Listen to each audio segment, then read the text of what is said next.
The Matrix is one of the greatest metaphors ever. Machines invented to make human life easier end up enslaving humanity. This is the most common theme in dystopian science fiction. Why is this fear so universal, so compelling? Is it because we really believe that our toaster and our notebook will end up as our mechanical overlords?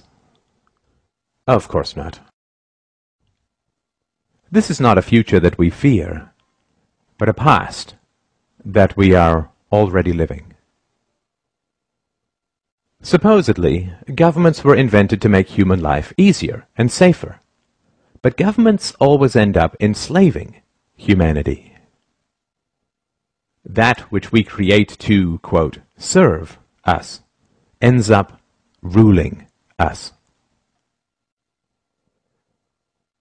The U.S. government, by and for the people, now imprisons millions, takes half the national income by force, overregulates, punishes, tortures, slaughters foreigners, invades countries, overthrows governments, imposes 700 imperialistic bases overseas, inflates the currency, and crushes future generations with massive debts.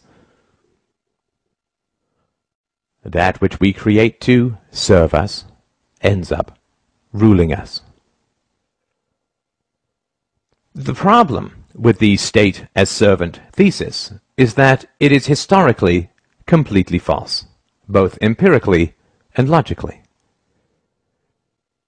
The idea that states were voluntarily invented by citizens to enhance their own security is utterly untrue.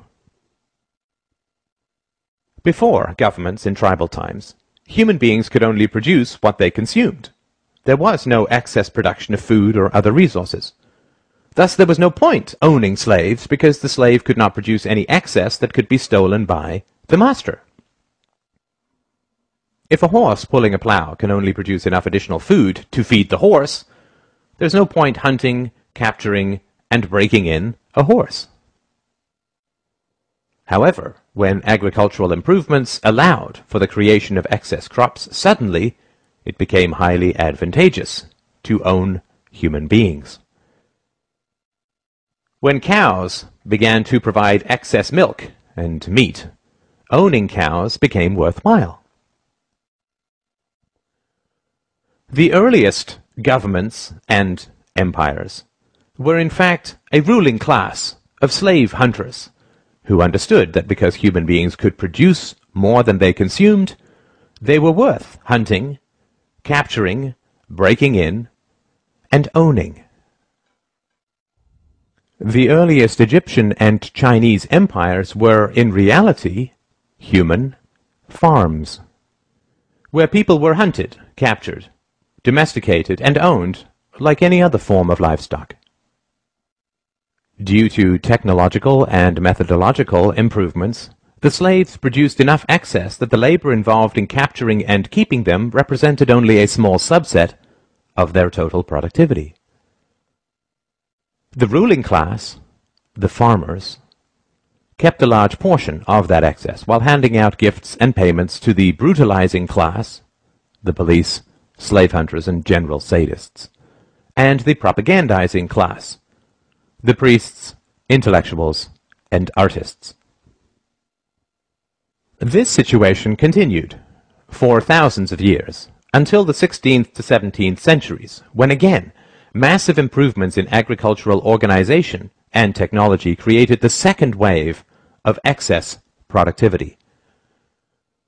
The enclosure movement reorganized and consolidated farmland, resulting in 5 to 10 times more crops, creating a new class of industrial workers displaced from the country and huddling in the new cities. This enormous agricultural excess was the basis of the capital that drove the Industrial Revolution. The Industrial Revolution did not arise because the ruling class wanted to free their serfs, but rather because they realized how additional, quote, liberties could make their livestock astoundingly more productive. When cows are placed in very confining stalls, they beat their heads against the walls, resulting in injuries and infections. Thus farmers now give them more room, not because they want to set their cows free, but rather because they want greater productivity and lower costs. The next stop after free range is not freedom. The rise of state capitalism in the 19th century was actually the rise of free-range serfdom. Additional liberties were granted to the human livestock not with the goal of setting them free, but rather with the goal of increasing their productivity. Of course, intellectuals, artists, and priests were, and are, well paid to conceal this reality. The great problem of modern human livestock ownership is the challenge of enthusiasm. State capitalism only works when the entrepreneurial spirit drives creativity and productivity in the economy. However, excess productivity always creates a larger state and swells the ruling classes and their dependents, which eats into the motivation for additional productivity. Taxes and regulations rise, state debt, future farming, increases, and living standards slow and decay. Depression and despair begin to spread as the reality of being owned sets in for the general population. The solution to this is additional propaganda, antidepressant medications, superstition, wars, moral campaigns of every kind, the creation of, quote, enemies, the inculcation of patriotism, collective fears, paranoia about outsiders and immigrants, and so on. It is essential to understand the reality of the world. When you look at a map of the world, you are not looking at countries, but farms. You are allowed certain liberties: limited property ownership, movement rights, freedom of association and occupation, not because your government approves of these rights in principle, since it constantly violates them, but rather because free-range livestock is so much cheaper to own and so much more productive. It is important to understand the reality of ideologies. State capitalism, socialism, communism, fascism, democracy. These are all livestock management approaches. Some work well for long periods, state capitalism, and some work very badly, communism. They all fail eventually because it is immoral and irrational to treat human beings as livestock. The recent growth of freedom in China, India, and Asia is occurring because the local state farmers have upgraded their livestock management practices. They have recognized that putting the cows in a larger stall provides the rulers more milk and meat. Rulers have also recognized that if they prevent you from fleeing the farm, you will become depressed, inert, and unproductive. A serf is the most productive when he imagines he is free.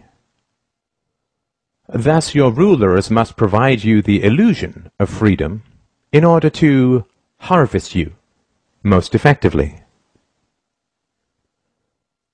Thus you are allowed to leave, but never to real freedom, only to another farm, because the whole world is a farm. They will prevent you from taking a lot of money. They will bury you in endless paperwork. They will restrict your right to work, but you are, quote, free to leave. Due to these difficulties, very few people do leave, but the illusion of mobility is maintained. If only 1 out of 1,000 cows escapes, but the illusion of escaping significantly raises the productivity of the remaining 999, it remains a net gain for the farmer. You are also kept on the farm through licensing. The most productive livestock are the professionals. So the rulers fit them with an electronic dog collar called a license, which only allows them to practice their trade on their own farm. To further create the illusion of freedom, in certain farms the livestock are allowed to choose between a few farmers that the investors present. At best, they are given minor choices in how they are managed. They are never given the choice to shut down the farm and be truly free.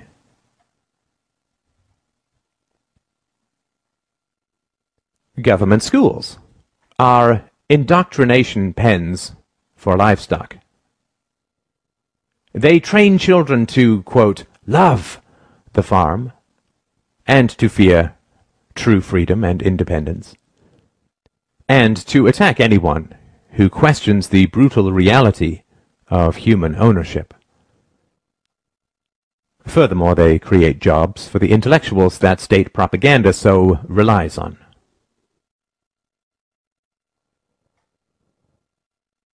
The ridiculous contradictions of statism, like religion, can only be sustained through endless propaganda inflicted upon helpless children.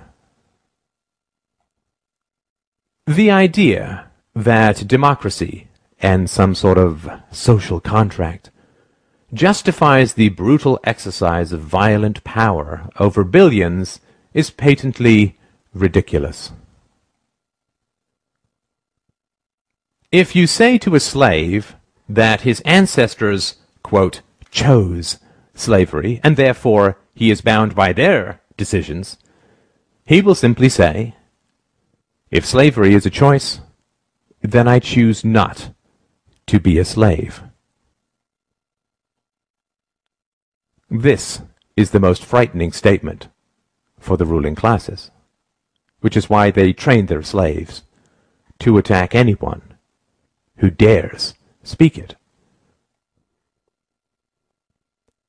Statism is not a philosophy. Statism does not originate from historical evidence or rational principles. Statism is an ex post facto justification for human ownership. Statism is an excuse for violence.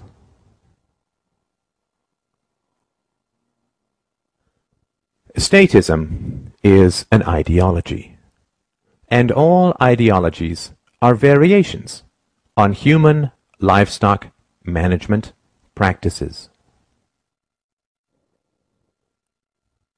A religion is pimped out superstition, designed to drug children with fears that they will endlessly pay to have, quote, alleviated. Nationalism is pimped out bigotry, designed to provoke a Stockholm syndrome in the livestock.